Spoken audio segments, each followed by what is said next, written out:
صل علی محمد وعلی آل محمد کما تحب وترضى۔ ایک لفظ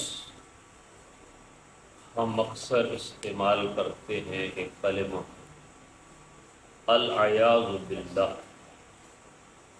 العیاذ باللہ کا مطلب ہوتا ہے کہ اللہ تعالیٰ کسی بڑے خطرے سے ہمیں بچائے، اور سب سے بڑا خطرہ انسان کو ایمان کا خطرہ ہوتا ہے، کہ کہیں ایسا نہ ہو کہ میں کوئی ایسا کام کر بیٹھوں کہ میں کفر میں چلا جاؤں، میں شرک میں چلا جاؤں، یا میں کچھ بدعت کرنا شروع کروں۔ کیونکہ انسان کے پاس جب علم نہیں ہوتا تو وہ کوئی کام بھی ایسا کر سکتا ہے جس کام کی وجہ سے وہ کفر میں چلا جا سکتا ہے، شرک میں چلا جا سکتا ہے، یا بدعت کر سکتا ہے۔ بعض دفعہ ہم اپنی زبان سے ایسے الفاظ کہہ دیتے ہیں کہ وہ انسان کو کافر کر دیتے ہیں۔ بعض دفعہ ہم ایسا کام کر رہے ہوتے ہیں کہ وہ کام ہمارے نزدیک نیکی ہوتا ہے، اللہ کے نزدیک وہ شرک ہوتا ہے۔ بعض دفعہ کسی چیز کو ہم دین سمجھ رہے ہوتے ہیں، وہ دین نہیں ہوتا، وہ بدعت ہوتی ہے۔ تو اس لیے اللہ تعالیٰ سے یہ پناہ مانگنا، العیاذ باللہ، یہ بڑے خطرات سے اپنے آپ کو بچانے کے لیے پڑھا جاتا ہے۔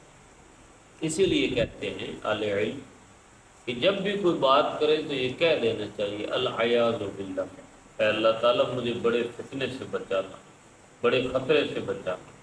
اور یہ بچنے کا طریقہ کیا ہے کہ تو اپنی پناہ میں مجھے رکھ، کیونکہ واحد تیری پناہ ایسی ہے کہ یہاں میں آ گیا تو ہر چیز سے بچ جاؤں، ورنہ شیطان تو کہیں بھی آ سکتا ہے، شیطان تو مسجد میں بھی آ جاتا ہے، شیطان تو خانقاہ میں بھی آ جاتا ہے، شیطان تو روزے کی حالت میں بھی آ جاتا ہے۔ وہ ٹھیک ہے کہ روزے کی حالت میں، وضو کی حالت میں، مسجد کے اندر انسان کی تو بچت ہو جاتی ہے، لیکن شیطان تو حملہ مسجد میں بھی کر سکتا ہے نا، روزے کی حالت میں بھی کر سکتا ہے۔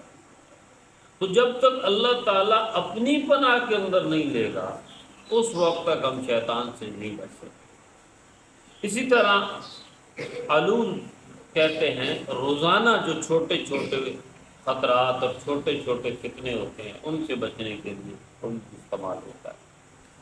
تعوذ میں 4 فریق ہوتے ہیں۔ ایک فریق ہوتا ہے پناہ مانگنے والا، جیسے میں پناہ مانگتا ہوں، آپ پناہ مانگتے ہیں، اعوذ باللہ۔ ایک ہے کہ جس سے پناہ مانگی جا رہی ہے، اللہ کی ذات ہے۔ ایک ہے پناہ کے الفاظ، یہ بھی ایک فریق ہے، اعوذ باللہ من الشیطان الرجیم۔ اور ایک ہے جس کی پناہ مانگی جا رہی ہے، اس کو کہتے ہیں فریق۔ یہ 4 فریق ہیں تعوذ کے اندر۔ اس کو مستعیذ بھی کہتے ہیں، مستعاذ منہ بھی کہتے ہیں، مستعاذ بہ بھی کہتے ہیں، اور مستعاذ بھی کہتے ہیں۔ یہ عربی کی اصطلاح ہیں۔ اسی طرح یہ جو تعوذ ہے یہ قرآن کا خاصہ ہے، یہ قرآن کے ساتھ خاص ہے۔ جو پہلی دفعہ میں نے بتایا تھا کہ اعوذ باللہ من الشیطان الرجیم کسی اور چیز کے ساتھ پڑھنا خلاف سنت ہے، تقریر سے پہلے یا حدیث سے پہلے یا بات کرنے سے پہلے۔ یہ قرآن کے ساتھ خاص ہے کہ قرآن کے ساتھ اس کو پڑھنا چاہیے۔ اور اسی طریقے سے استعیذ بھی پڑھا جا سکتا ہے اور اعوذ بھی پڑھا جا سکتا ہے، لیکن اعوذ جو ہے یہ اقرب الی الکتاب ہے، یعنی یہ کتاب کے زیادہ قریب ہے، قرآن کریم کے زیادہ قریب۔ تو استعیذ باللہ من الشیطان الرجیم بھی پڑھا جا سکتا ہے اور اعوذ باللہ من الشیطان الرجیم پڑھا جا سکتا ہے، لیکن اقرب الی الکتاب جو ہے اعوذ باللہ من الشیطان الرجیم۔ اللہ تعالیٰ قرآن کو سمجھنے کی اور